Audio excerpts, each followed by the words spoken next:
Welcome! In this video I will explain what are the best ways to do Midnight Season 1 Delves solo, as Valeera has some new mechanics compared to Brann, which makes her decent in all of her roles, so I will go over which role to use for your spec. I will also cover efficient ways to earn Coffer Key Shards, which are the best Curios, how to guarantee yourself the Trovehunter's bounty on every character, and more. Hi, my name is Saloon, and I make videos about World of Warcraft weekly. So, if you're into WoW, then hit that subscribe button and let's get started. Delves go from tier 1 up to tier 11, and you'll have to unlock each tier once on your account. Afterwards, all characters will be able to choose tier levels. You should level up your delve in a non-bountiful one. Bountiful delves have a different map icon and require restored coffer keys to enter, which you get from Coffer Key Shards. Compared to the War Within, these drop from many sources, such as treasures, rares, world quests, weekly quests, and so on. The most efficient ways to get Coffer Key Shards is to do your weekly Nightmare prize, as the lore offers a weekly quest for all of your characters, which awards you with a beacon of hope. This will guarantee yourself a Trovehunter's bounty map. I'll explain the bounty in a bit more detail soon. For now, just know this is very important to get before you do any bountiful delves. Nightmare Prize also rewards you with Coffer Key Shards, which will combine into keys upon entering a delve. The key shards are capped at 600, so you can only do 6 bountiful delves a week for now. Purely the Nightmare Prize won't cap you out, but typically you do world quests or weekly activities in the zone where you choose your Nightmare Prize, so you should cap out on key shards easily. Once you got enough shards, head into a tier 8 bountiful delve for champion gear, or a tier 11 for gilded chest if you care about earning Mythic Crests as well, but those will become available only once you reach level 4 on your Delver's Journey. You'll find Delver's Journey progress in the Adventurer menu under the Journeys tab. Okay, you just entered the tier 8 bountiful delve. What now? Well, let me tell you what Valeera works best for you. First of all, you should use the Porcelain Blade Tip Curio, which has a chance to increase Valeera's attacks to hit critically, and the Mandate of Sacred Death Curio, which grants you, the player, a chance to deal a certain percent of your target's health in damage. It has also a very small chance to execute non-boss enemies. Now I'll go over which role of Valeera you should use based on your spec. Before I start, keep in mind that some of the Valeera specs I'll recommend here might be changed due to Blizzard balancing changes, but hopefully not too much. I'll go over what Valeera to choose if you're playing DPS. If you're a ranged DPS, I'd highly recommend setting Valeera as tank. Tank Brann used to be unplayable as DPS, but for Valeera in Midnight they've added a mechanic called Valeera's Agony. This is an ad that will spawn when Valeera is losing health. The more you hit the ad or even kill it, the more it will heal Valeera back. She's also quite sturdy, so she won't go down very quickly. An important thing I should mention here is to not pull big and do not pull for her. Just pull what's in front of you. Brand new in Midnight, if you ping an enemy, Valeera will react and start attacking the enemy, so use this to pull things. You can use Healer Valeera as well, but if you're a squishy class like Shadow Priest, Evoker Mage, Balance Druid, and so on, then I'd definitely recommend sticking with Tank Valeera. Just keep an eye out for Valeera's Agony to heal her, and make sure you let her take a break in between pulls to heal herself up.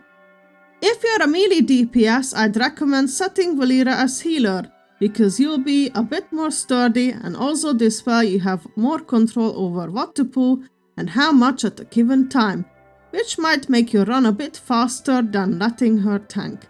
Also, the balls that turn into hearts are much easier to pick up as melee DPS or staying in her healing rings. Before I move on to tanks and healers, I have an extra side note for rogues and hunters, specifically marksman and survival. If you don't play any of those, feel free to skip ahead to the next chapter. So if you play any rogue specs or the 2 hunter specs I mentioned, then listen up. Currently, Valeera is very strong on any role if you can misdirect or tricks onto her, because she will take all the aggro and live, but she is not immortal by any means. On my rogue, I've been comfortably setting her as healer and put tricks of the trade on her at the start of a delve, and she always tanked everything for me and didn't really die. I also tried DPS Valeera and we've been absolutely tearing apart the whole delve together because thanks to tricks of the trade, she took all the aggro. She got low a lot and even got knocked out once, but it was never a problem. DPS Valeera will give you a buff that increases your damage done by quite a lot, so this helps you killing packs even faster. Now this is something Blizzard might balance in the future, but for now, if you can misdirect, try using it onto either healer or DPS Valeera for pretty fast delve reclears. If you're a healer, I'd highly recommend setting Valeera as tank or DPS. Tank Valeera has a mechanic for healers that every time she gets healed by you, she'll get a damage buff increase. Brann didn't used to have this, so this makes her very viable as tank and a super safe choice if you're playing a healer. However, currently DPS Valeera is also quite viable for healers as long as you ping pull or pull only what's in front of you. As you can see, I was here on my Resto Druid and I didn't take aggro off, so I was able to keep her alive comfortably. Since she is set to DPS, she is also giving you a damage buff, so you can also contribute to make the delve go faster. If you're playing a tank, then I'd highly recommend setting Valeera as DPS. Typically tanking a delve is the easiest thing to do because you're in full control of your own health and what to pull. Also, as tank you have a lot of self-healing and DPS Valeera will boost your damage as well, and she does a lot of damage too. I guess if you're undergeared or struggling, you can take healer Valeera and play it safe. Alright, now that we nailed down what Valeera's role should be based on your spec, now it's time to talk about the Beacon of Hope and the Trovehunter's bounty. When you're doing a delve, there is a chance of the delve nemesis jump scaring you. He's going to attack you, but he's pretty easy this time around because he'll just summon 2 adds, and once you defeat those, he leaves behind a cache that has a chance to contain a champion gear and a guaranteed Trovehunter's bounty map once a week on every character. Don't worry if you die, the cache will be still there. But this is not the only way to get the Trovehunter's bounty. You can guarantee the Nemesis spawning by using a Beacon of Hope when you reach the Empowered Restoration Stone. In the Grudge Pit delve, you'll have to reach a certain objective to trigger the Restoration Stone. If the Nemesis spawned in already, don't waste your Beacon of Hope. Once you got your bounty, use it before you finish the delve to spawn a hidden trove which will contain a guaranteed heroic item. This is why it's important to do the Nightmare Tri-Weekly first, because the Beacon of Hope reward guarantees you the Trovehunter's bounty on your first delve run rather than relying on chance. If you get lucky, then save it for an alt. Another new addition compared to the War Within are the Mislaid Curio bonuses. Every time you pick up a Mislaid Curio, you'll get experience for Valeera until you cap her out at level 45, and a boon. These boons will offer you different stats that are permanently present through the delve.